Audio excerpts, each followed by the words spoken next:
ಸರ್ವಮಂಗಳ ಮಾಂಗಲ್ಯೆ ಶಿವೆ ಸರ್ವಾರ್ಥ ಸಾಧಿಕೆ ಶರಣ್ಯೆ ತ್ರಯಂಬಕೆ ಗೌರಿ ನಾರಾಯಣಿ ನಮೋಸ್ತುತೆ. ನನ್ನೆಲ್ಲ ಪ್ರೀತಿಯ ಸ್ನೇಹಿತರಿಗೂ ನಮಸ್ಕಾರ ಹಾಗೂ ನವರಾತ್ರಿ ಹಬ್ಬದ ಹಾರ್ದಿಕ ಶುಭಾಶಯಗಳು.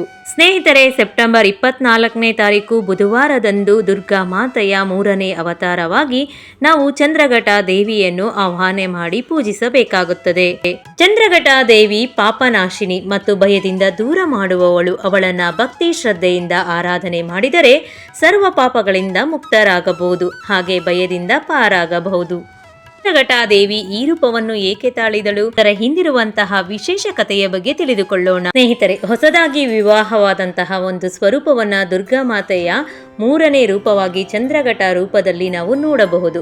ಪಾರ್ವತಿ ದೇವಿಯು ಕಠಿಣವಾದ ತಪಸ್ಸನ್ನು ಮಾಡಿ ಶಿವನನ್ನು ಮದುವೆಯಾಗುವಲ್ಲಿ ಸಫಲರಾಗುತ್ತಾರೆ. ವಿವಾಹ ಸಂದರ್ಭದಲ್ಲಿ ಕೈಲಾಸದ ಗಣಗಳೊಂದಿಗೆ ಶಿವನು ಪಾರ್ವತಿಯ ಅರಮನೆಯನ್ನು ಪ್ರವೇಶಿಸುತ್ತಾನೆ.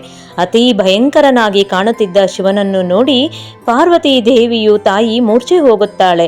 ಆಗ ಪಾರ್ವತಿಯು ಚಂದ್ರಘಟ ರೂಪದಲ್ಲಿ ಶಿವನ ಮುಂದೆ ಪ್ರತ್ಯಕ್ಷಳಾಗಿ ಶಿವನು ರಾಜಕುಮಾರನ ರೂಪವನ್ನು ತಾಳಬೇಕಾಗಿ ವಿನಂತಿಸಿಕೊಳ್ಳುತ್ತಾಳೆ. ಹೀಗೆ ಶಿವನು ಸುಂದರ ವರನ ರೂಪವನ್ನು ತಾಳಿದ ನಂತರ ಶಿವ ಪಾರ್ವತಿಯ ಮದುವೆ ನೆರವೇರುತ್ತದೆ. ತಾಯಿ ಚಂದ್ರಘಟ ದೇವಿಯು 10 ಕೈಗಳನ್ನು ಹೊಂದಿದ್ದು ತನ್ನ ಪ್ರತಿಯೊಂದು ಕೈಗಳಲ್ಲೂ ವಿವಿಧ ಆಯುಧಗಳನ್ನು ವಸ್ತುಗಳನ್ನು ಹಿಡಿದುಕೊಂಡಿದ್ದಾಳೆ. ಅವುಗಳೆಂದರೆ ತ್ರಿಶೂಲ, ಗದೆ, ಕಮಲ, ಬಿಲ್ಲು ಮತ್ತು ಬಾಣ, ಕಮಂಡಲ, ಖಡ್ಗ, ಜಪಮಾಲೆ ಮತ್ತು ಗಂಟೆಯನ್ನು ಹಿಡಿದುಕೊಂಡಿರುವುದನ್ನು ನಾವು ನೋಡಬಹುದು. ತಾಯಿಯ ಒಂದು ಕೈಯು ಅಭಯ ಮುದ್ರೆಯಲ್ಲಿದ್ದು ಇದರ ಮೂಲಕ ಆಕೆ ತನ್ನೆಲ್ಲ ಭಕ್ತರನ್ನು ಆಶೀರ್ವದಿಸುತ್ತಿರುತ್ತಾಳೆ.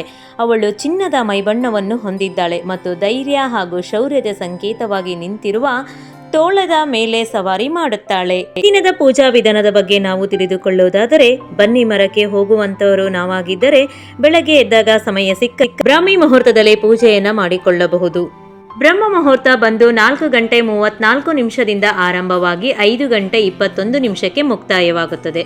ಹಾಗೆ ಅಮೃತ ಕಾಲ ಬಂದು 9 ಗಂಟೆ 11 ನಿಮಿಷಕ್ಕೆ ಪ್ರಾರಂಭವಾಗಿ 10 ಗಂಟೆ 57 ನಿಮಿಷಕ್ಕೆ ಮುಕ್ತಾಯವಾಗುತ್ತದೆ.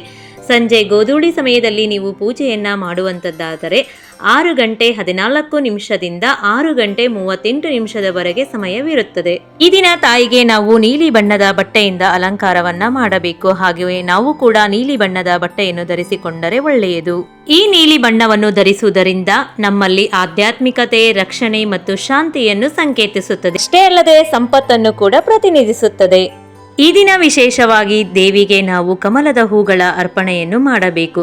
ಕಮಲದ ಹೂ ಸಿಗದಿದ್ದ ಪಕ್ಷದಲ್ಲಿ ತಾಯಿ ಯಾವಾಗಲೂ ಇಷ್ಟಪಡುವಂತಹ ದಾಸವಾಳ ಅಥವಾ ಕೆಂಪು ಬಣ್ಣದ ಮತ್ತು ಬಿಳಿಯ ಬಣ್ಣದ ಹೂಗಳ ಅರ್ಪಣೆಯನ್ನು ಮಾಡಿ. ಈ ದಿನ ತಾಯಿಗೆ ವಿಶೇಷ ನೈವೇದ್ಯವಾಗಿ ನಾವು ಹಾಲನ್ನು ಅರ್ಪಣೆ ಮಾಡಬೇಕು. ಅಂದರೆ ಹಾಲಿನಿಂದ ಮಾಡಿರ್ತಕ್ಕಂತಹ ಶಾವಿಗೆ ಖೀರಾಗಿರ್ಬೋದು, ಸಬ್ಬಕ್ಕಿ ಪಾಯಸ ಆಗಿರ್ಬೋದು, ಇಲ್ಲ ಅಂದರೆ ಪಂಚಾಮೃತ ಕೂಡ ನಾವು ಮಾಡಬಹುದು. ಕೊನೆಯ ಪಕ್ಷದಲ್ಲಿ ಹಾಲು ಸಕ್ಕರೆಯನ್ನು ಕೂಡ ಇಟ್ಟು ನಾವು ನೈವೇದ್ಯವನ್ನಾಗಿ ಮಾಡಬಹುದು. ತಾಯಿ ಚಂದ್ರಘಟ ದೇವಿಯು ಶುಕ್ರ ಗ್ರಹವನ್ನು ಆಳುತ್ತಾಳೆ. ಶುಕ್ರ ಗ್ರಹದಿಂದ ಮನುಷ್ಯರ ಮೇಲೆ ಉಂಟಾಗುವಂತಹ ಅಶುಭ ಗ್ರಹಗತಿಯ ತೊಂದರೆಗಳು ಮಾಯವಾಗಲು, ಶುಕ್ರನ ಅನುಗ್ರಹವನ್ನ ಪಡೆಯಲು ನಾವು ಚಂದ್ರಘಟ ದೇವಿಯನ್ನು ಆರಾಧಿಸಬೇಕು. ಸ್ನೇಹಿತರೆ, ಜ್ಯೋತಿಷ್ಯದ ಪ್ರಕಾರ ಶುಕ್ರ ಗ್ರಹವು ವೈವಾಹಿಕ ಸಂತೋಷ, ಸಂಪತ್ತು, ಆನಂದ, ಸೌಂದರ್ಯ ಮತ್ತು ಕಲೆಗಳನ್ನು ಪ್ರತಿನಿಧಿಸುತ್ತದೆ. ಜಾತಕದಲ್ಲಿ ಶುಕ್ರನು ಬಲವಾಗಿದ್ದರೆ ಐಷಾರಾಮಿ ಜೀವನ, ಉತ್ತಮ ಸಂಗಾತಿ, ಸಮಾಜದಲ್ಲಿ ಒಂದು ಗೌರವ ಮತ್ತು ಆಕರ್ಷಕ ವ್ಯಕ್ತಿತ್ವ ಸಿಗುತ್ತದೆ. ಹಾಗೇನೆ ತಾವು ಉದ್ಯೋಗ ಮಾಡುವಂತಹ ಕ್ಷೇತ್ರಗಳಲ್ಲಿ ಸಾಧನೆಯನ್ನು ಕೂಡ ಮಾಡಬಹುದು. ಹಾಗೆಯೇ ಶುಕ್ರ ದುರ್ಬಲನಾಗಿದ್ದರೆ ವೈವಾಹಿಕ ಸಮಸ್ಯೆಗಳು ಹೆಚ್ಚಾಗಿ ಕಾಣುತ್ತವೆ. ಹಾಗೆಯೇ ಶುಕ್ರ ಗ್ರಹದ ಅನುಗ್ರಹವನ್ನ ಪಡೆಯಲು ನಾವು ಬಿಳಿ ಬಣ್ಣದ ವಸ್ತುಗಳಾದಂತಹ ಹಾಲು, ಮೊಸರು, ಬೆಳ್ಳಿ ಮತ್ತು ಅಕ್ಕಿ ದಾನ ಮಾಡುವುದರಿಂದ ಶುಕ್ರನ ಶಕ್ತಿ ಹೆಚ್ಚಾಗುತ್ತದೆ. ಹಾಗೆಯೇ ಪೂಜೆಯ ಸಂಪೂರ್ಣ ಫಲವನ್ನು ಪಡೆಯಲು ನಾವು ದೇವಿಯ ಸ್ತೋತ್ರ ಮಂತ್ರ ಪಠಣೆಗಳನ್ನು ಮಾಡಬೇಕು. ಓಂ ದೇವಿ ಚಂದ್ರಘಟಾಯೇ ನಮಃ ಎಂದು 21 ಬಾರಿ 108 ಬಾರಿ ಪಠಣೆಯನ್ನು ಮಾಡಿ.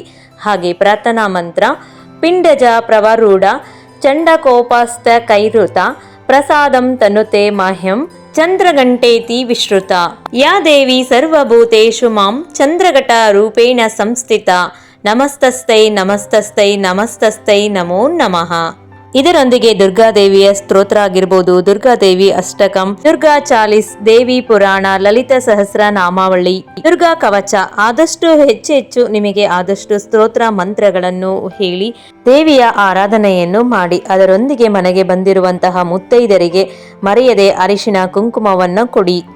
ತಾಯಿ ಚಂದ್ರಘಟ ದೇವಿಯು ನಿಮ್ಮೆಲ್ಲರ ವೈವಾಹಿಕ ಜೀವನವನ್ನು ಚೆನ್ನಾಗಿ ಇಟ್ಟಿರಲಿ. ನೀವು ಅಂದುಕೊಂಡಂತಹ ಎಲ್ಲ ಕಾರ್ಯಗಳು ಬೇಗನೆ ಕೈಗೂಡಲಿ. ದುರ್ಗಾ ಮಾತೆ ಎಲ್ಲರಿಗೂ ಒಳ್ಳೆಯದನ್ನು ಮಾಡಲಿ.